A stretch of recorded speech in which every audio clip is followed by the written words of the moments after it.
ಆರ್ಜಿ ಮಸಾಲ. ಎಂತ ಅಡಿಗೆಯ ರುಚಿಯಾಗೋ ರಹಸ್ಯವು 20 ರೂಪಾಯಿ. ಸಚಿವ ಸ್ಥಾನ ಸಿಗಲಿಲ್ಲ ಅಂತ ರಾಜ್ಯ ಕಾಂಗ್ರೆಸ್ನಲ್ಲಿ ಸಾಕಷ್ಟು ಜನ ಶಾಸಕರು ತೀವ್ರ ಅಸಮಾಧಾನಗೊಂಡಿದ್ದರು. ಯಶವಂತರಾಯಗೌಡ ಪಾಟೀಲ್ ಅವರಂತೂ ಅವತ್ತು ಮೊನ್ನೆನೇ ರಾಜೀನಾಮೆ ಕೂಡ ಕೊಟ್ಬಿಟ್ಟಿದ್ರು. ಈಗ ಒಬ್ಬೊಬ್ಬರ ಮನವೊಲಿಕೆ ಕಾರ್ಯ ನಡೀತಾ ಇದೆ.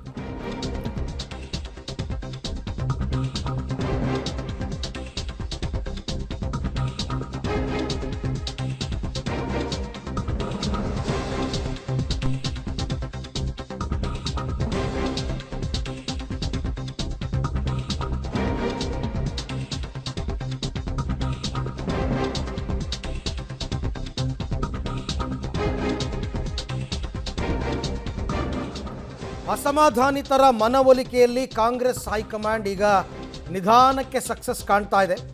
ರಾಜೀನಾಮೆಯನ್ನು ವಾಪಸ್ ಪಡೆದಿದ್ದಾರೆ ಇಂಡಿ ಶಾಸಕ ಯಶವಂತರಾಯಗೌಡ ಪಾಟೀಲ್ ಅವರು.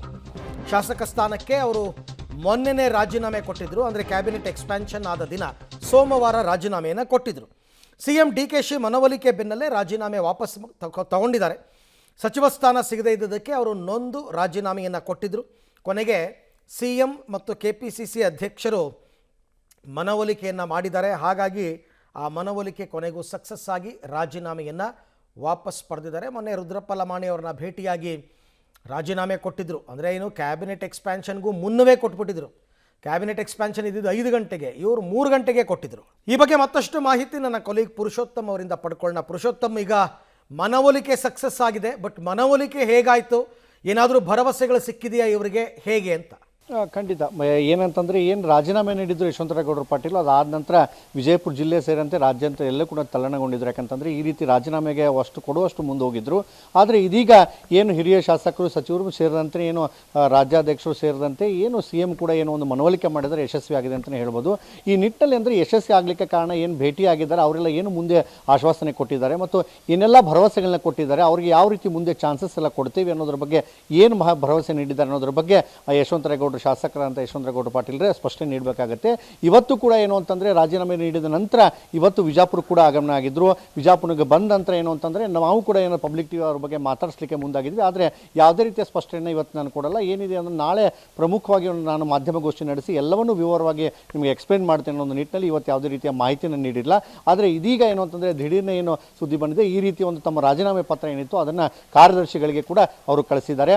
ಇನ್ನು ಅವರ ಕರೆ ಮುಖಾಂತರ ಏನು ಸ್ಪಷ್ಟೀಕರಣ ಕೂಡ ನೀಡಿದ್ದಾರೆ. ಹೌದು, ನಾನೀಗ ರಾಜೀನಾಮೆಯನ್ನು ವಾಪಸ್ ಪಡಿತಾ ಇದ್ದೀನಿ ಅನ್ನೋ ಮಾಹಿತಿನ ಪಬ್ಲಿಕ್ ಟಿವಿಗೆ ನೀಡಿದ್ದಾರೆ. Aravind, right, thank you Purushottam ತಮ್ಮೆಲ್ಲ ಮಾಹಿತಿಗಾಗಿ. ಒಟ್ಟಾರೆ ನೋಡಿ, ಒಬ್ಬೊಬ್ಬರೇ ಬೇಳೂರು ಗೋಪಾಲಕೃಷ್ಣ ಅವರು ಕೂಡ ರಾಜೀನಾಮೆ ಕೊಡ್ತೀನಿ ಎಂದಿದ್ದರು, ಬಟ್ ಅವರು ನಿರ್ಧಾರದಿಂದ ನಿನ್ನೆ ಹಿಂದೆ ಸರಿದ್ರು.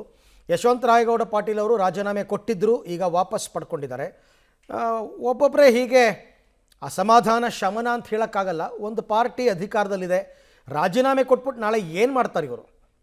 ಒಂದು ವೇಳೆ ರಾಜೀನಾಮೆ ಆಕ್ಸೆಪ್ಟ್ ಆಯಿತು ಅಂತಂದರೆ ಒಂದು ಬೈ ಎಲೆಕ್ಷನ್ ಆಗುತ್ತೆ, ಅದರಲ್ಲಿ ಇವ್ರು ಗೆಲ್ತಾರಾ ಸೋಲ್ತಾರಾ ಗೊತ್ತಿಲ್ಲ. ರಾಜಕೀಯ ಭವಿಷ್ಯನೇ ಅತಂತ್ರ ಆಗಿಬಿಡುತ್ತೆ.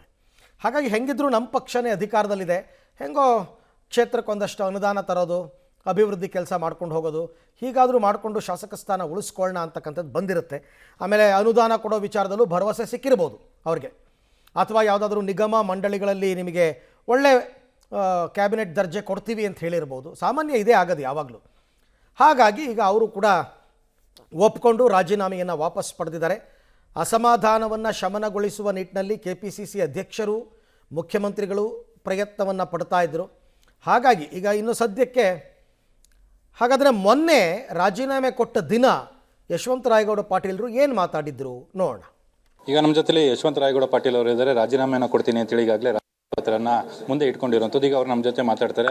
ಸರ್, ಈಗ ಸಚಿವ ಸ್ಥಾನ ಸಿಗದೆ ಇರೋದಕ್ಕೆ ನೀವು ರಾಜೀನಾಮೆ ಕೊಡ್ತಾ ಇದ್ದೀನಿ ಅಂತ ವಿಚಾರ ಬರ್ತದೆ, ಇದು ಕನ್ಫರ್ಮಾ? ರಾಜೀನಾಮೆ ಕೊಡ್ತಾ ಇದ್ದೀರಾ? 100% ಕನ್ಫರ್ಮ್.